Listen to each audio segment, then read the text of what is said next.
Molt bé, sistèmics, ens trobem en el tercer vídeo de geometria plana i el repte d'avui és trobar i determinar l'angle entre dues rectes. Òbviament, s'han de tallar.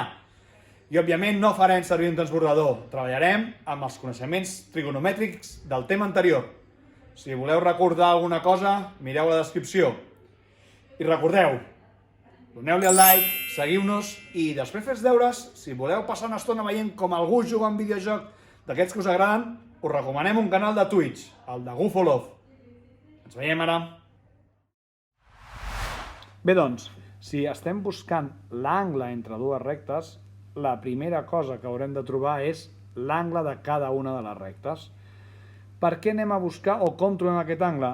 És molt senzill. Si pensem com funciona un vector, veurem que el vector v baixa el podem descomposar amb les dos components v baixa i, v baixa o la component x. Llavors, si jo divideixo les components d'aquests vectors, serà el pendent. I a la vegada, trigonomètricament, l'angle alfa aquest, que és aquest angle que em donaria la meva recta amb l'eix o x, que és el que estic buscant, justament serà la divisió d'aquest catet. Si ens fixem, catet oposat, partit per catet contigu, serà igual a la tangent. Per tant, tenim aquesta relació. La tangent d'un angle és igual al pendent. Amb això, jo no trobo l'angle, trobo el pendent. Però si tinc la tangent, podré trobar automàticament l'angle fent l'arctangent. D'acord? Recordeu que és aquesta relació inversa entre tangent i arctangent, que ens permet passar d'una a l'altra. Doncs anirem a aplicar això en cada una de les rectes. Per tant, la primera cosa que hem de trobar són els vectors directors. Amb una seva forma contínua. És molt senzill, la component x del vector serà el denominador d'on tenim la x i el component y del vector serà el numeret, el denominador, d'on tenim la y. Ah, Bernat, sistema omega, ajuda, no tenim denominador. Sí, vol dir que és 1 i per tant el tenim, el que passa és que no l'escrivim. Per tant, calma, busquem els denominadors i ho posem, en el nostre cas, 2, 5. I si 2, 5 és el vector, el seu pendent és 5 mitjos. Què passa quan tenim l'equació en forma general? Ens quedem amb els coeficients A i B. Però aquí alerta, el coeficient A és la component I del vector i el coeficient B, el que acompanya la I, és el component X del nostre vector. I un dels dos li hem de canviar el signe. Sempre farem el canvi, estrictament parlant, a la component X. Però al calcular el pendent no m'agrada tenir el denominador negatiu i per tant el posarem tranquil·lament al mig per calcular aquest valor. Si ens fixem, serà el vector menys 2, 3, per tant el pendent serà menys 3 mitjos. Ja tenim els dos pendents. Ara anem a transformar aquests pendents amb el seu angle, fent servir la característica o la propietat que havíem dit abans. Per tant, l'arctangent de 5 mitjos serà igual a 68,2 graus. Fixem-nos, el 68, els 5 mitjos, és una tangent positiva, per tant, jo sé que la recta anirà del primer al tercer quadrant. I això em donarà positiu. La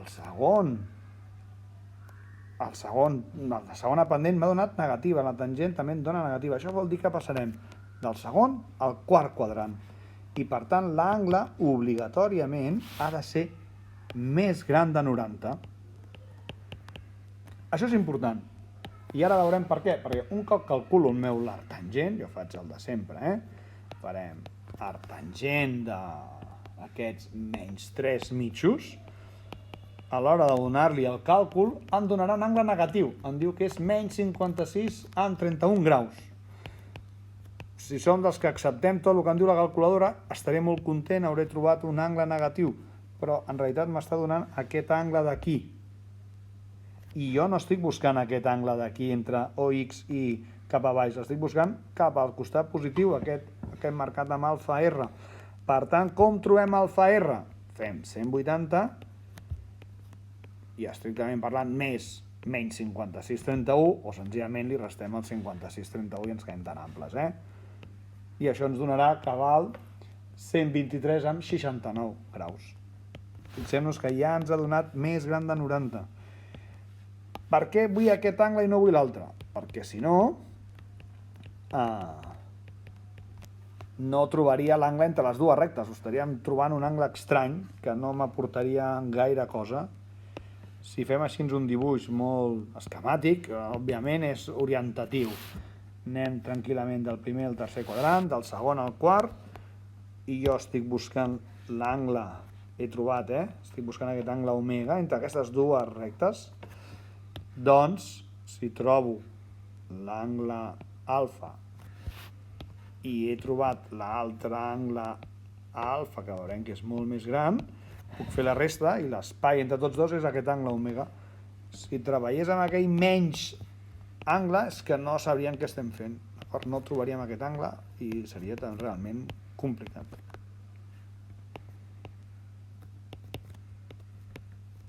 I doncs si fem la resta, aquest angle que hem trobat, ens acaba donant que és 123,69 menys 68,2.